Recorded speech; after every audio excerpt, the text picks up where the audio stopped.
Doktor, 7 yaşlı qızımda qoltuq altında və qasıq nahiyəsində tüklənmə başlayıb. Amma hələ uşaqdır, bu normaldırmı?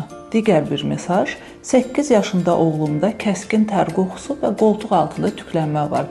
Bu erkən cinsi inkişaf sayılırmı, doktor? Ən çox ünvanlanan suallardan birinə cavablayacağam.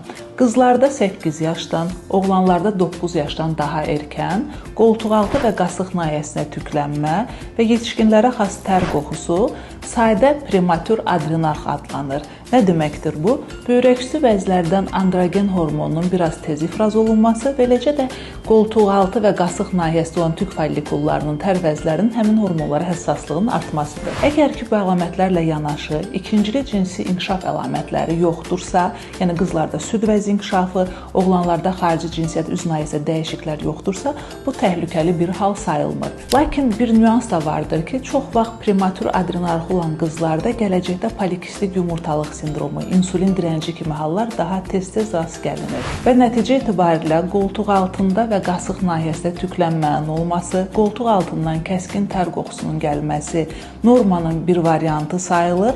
Lakin bunlarla yanaşı ikinci cinsi əlamətlər olmamalıdır və böyümədə sürətləm olmamalıdır.